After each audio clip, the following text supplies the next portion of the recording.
নাহমাদুহু ওয়া নুসাল্লি আলা রাসূলিহিল কারীম আম্মা বাদ। প্রিয় মুসলিম ভাই বোনেরা, আপনারা জানতে চেয়েছেন জিহাদের ফজিলত সম্পর্কে, জিহাদের গুরুত্ব সম্পর্কে।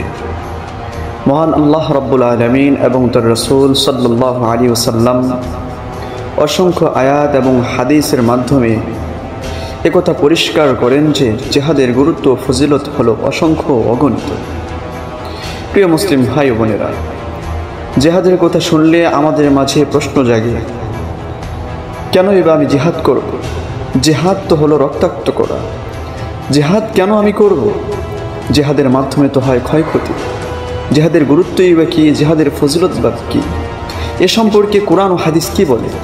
প্রিয় মুসলিম ভাই বোনেরা, জিহাদের গুরুত্ব ও ফজিলত সম্পর্কে মহান আল্লাহ রাব্বুল আলামিন ইরশাদ করে বলেন, ওয়াকতুলুহুম হাইসু সাকিফতুমুহুম ওয়া আখরিজুহুম মিন হাইসু আখরাজুকুম। তোমরা কাফিরদের যেখানেই পাও সেখানেই হত্যা করো।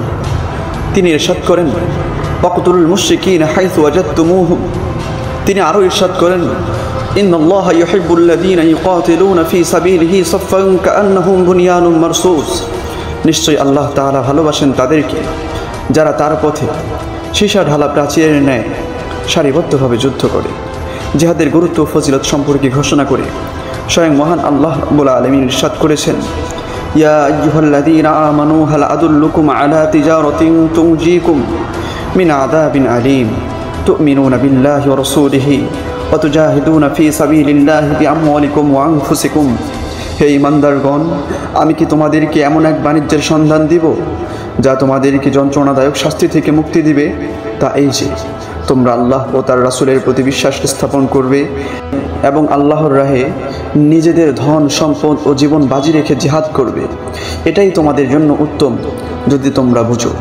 এমনইভাবে কোরআনের ৬ শতাধিক আয়াতে জিহাদের গুরুত্ব ও ফজিলত সম্পর্কে বিবৃত হয়েছে। প্রিয় মুসলিম ভাই বোনেরা, হাদিস নববীতে ইরশাদ হচ্ছে, ইন্না আবওয়াবাল জান্নাতি তাহতা জিলালিস সুয়ুফ। নিশ্চয় জান্নাতের দরওয়াজাসমূহ তরবারিসমূহের ছায়ার নিচে অবস্থিত। প্রিয় মুসলিম ভাই বোনেরা, জিহাদ সম্পর্কে, জিহাদের গুরুত্ব ফজিলত সম্পর্কে আল্লাহ রাসূল সাল্লাল্লাহু আলাইহি ওয়াসাল্লাম আরও বলেন, আল জিহাদু মাযিন ইলা ইয়াউমিল কিয়ামাহ। জিহাদ কিয়ামত পর্যন্ত চলবে। প্রিয় মুসলিম ভাই বোনেরা, আমাদের প্রিয় নবী সাল্লাল্লাহু আলাইহি ওয়াসাল্লাম শুধু কথার ফুলঝুরি ঝরাননি, বরং আল্লাহর জমিনে আল্লাহর বিধান বাস্তবায়ন করার জন্য ২৭টি যুদ্ধে সশরীরে অংশগ্রহণ করেছেন এবং ৪৪টি সারিয়া প্রেরণ করে নিজ জীবনে জিহাদের বাস্তবায়ন করেছেন। সাথে সাথে সাহাবে কেরাম রাদিয়াল্লাহু আনহুমকে জিহাদের প্রতি উদ্বুদ্ধ করে এ মহিমান্বিত কাজের প্রতি অদম্য স্পৃহা প্রকাশ করে শাহাদাতের লোভনীয় আগ্রহ নিয়ে নবী সাইয়্যিদ সাল্লাল্লাহু আলাইহি ওয়াসাল্লাম ঘোষণা করেছেন, লাওয়াদিতু আন উকতালা ফী সাবিলিল্লাহি সুম্মা উহয়ি সুম্মা উকতালা সুম্মা উহয়ি সুম্মা উকতালা। আমারও তো ইচ্ছা হয় আল্লাহর রাস্তায় জিহাদ করে শহীদ হয়ে যাই, অতঃপর পুনরায় জীবিত হয়ে ফের শহীদ হয়ে যাই, আবার জীবিত হয়ে আবার শহীদ হয়ে যাই। প্রিয় মুসলিম ভাই বোনেরা, নবীজি সাল্লাল্লাহু আলাইহি ওয়াসাল্লাম নিজে জিহাদ করেছেন। বদর, উহুদে, খন্দকে কেতাল করেছেন, খাইবার, হুনাইন, তায়েফে যুদ্ধ করেছেন, বনু কুরাইজা, বনু নাজিরে দান্দান মোবারক শহীদ করেছেন উহুদে, মাথায় লৌহ শিরস্থান বিদ্ধ হয়েছে উহুদে, অপরাজেয় বীরত্ব প্রদর্শন করেছেন হুনাইনে। প্রথমে যখন মুসলিম বাহিনী শত্রু বাহিনীর আকস্মিক আক্রমণে দিশেহারা হয়ে পড়েছিল, তখন মহানবী সাল্লাল্লাহু আলাইহি ওয়াসাল্লাম আহত শার্দুলের ন্যায় হুঙ্কার দিয়ে শত্রু বাহিনীর মুখভেদ করে এমন আক্রমণ রচনা করেন যার ফলে বিরুদ্ধ বাহিনী পিছু হটতে বাধ্য হয়েছিল। এমনইভাবে নবীজি সাল্লাল্লাহু আলাইহি ওয়াসাল্লাম স্বীয় জীবনে জিহাদের বাস্তবায়ন করে আল্লাহর মনোনীত ধর্মকে সমুন্নত করেছিলেন। মুজাহিদ ভাইয়েরা আমার, অত্যন্ত পরিতাপের বিষয় যে রাসূলুল্লাহ সাল্লাল্লাহু আলাইহি ওয়াসাল্লাম মাদানী জীবনের পুরোটাই জিহাদে কাটালেন এবং কোরআনে জিহাদ সংক্রান্ত রয়েছে ৬ শতাধিক আয়াত এবং হাদিস রয়েছে অসংখ্য। তা সত্ত্বেও আমরা মুসলমানদের সন্তান হয়ে বুশ প্লেয়ারদের সুরে সুর মিলিয়ে জিহাদকে সন্ত্রাস আখ্যা দিচ্ছি এবং মুজাহিদদেরকে জঙ্গি সন্ত্রাসে আখ্যা দিয়ে তাদের নির্মূলের জন্য অভিযান পরিচালনা করছি, অথচ একটু চিন্তাও করছি না এটি আল্লাহ তাআলার দেয়া বিধান। এতেই রয়েছে মানবজাতির কল্যাণ, বিশ্বের দরবারে মুসলমানদের মাথা উঁচু করে দাঁড়াবার মাধ্যম। ইতিহাস সাক্ষী, যতদিন পর্যন্ত মুসলমানরা জিহাদি অভিযান পরিচালনা করেছেন ততদিন কুফরি শক্তি মাথা উঁচু করে দাঁড়াতে সক্ষম হয়নি। এই বাস্তব সত্যটি বুশ ব্লেয়ার চক্র উপলব্ধি করেই মুসলমানদেরকে জিহাদ থেকে সরানোর জন্য ভিন্ন কৌশল অবলম্বন করে জিহাদকে সন্ত্রাস বলে অপপ্রচার চালাচ্ছে এবং সন্ত্রাস নির্মূলের বুড়ি আউড়িয়ে মুসলিম নিধনে মেতে উঠেছে যেন মুসলমানরা জিহাদ থেকে সরে দাঁড়ায়।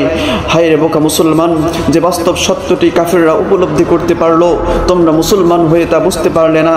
আর কতকাল এমনই বোকা বনে থাকবে?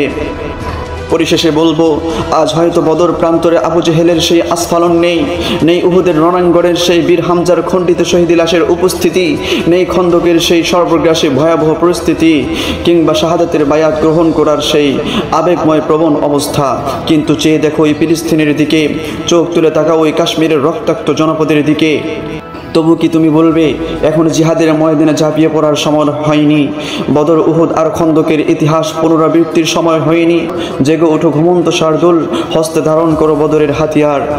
প্রিয় মুসলিম ভাই ও বোনেরা, আমরা কি এখন জিহাদ সম্পর্কে অবগত হইনি? জিহাদের ফজিলত সম্পর্কে, গুরুত্ব সম্পর্কে আমরা কি এখনও অবগত হইনি? আমাদের কি এখনও সময় হয়নি জিহাদে যাওয়ার জন্য? আমাদেরকে জিহাদের প্রস্তুতি কি নিতে হবে না? মুসলিম ভাই বোনেরা, জিহাদের প্রস্তুতি নেই, জিহাদের প্রস্তুতি নেই।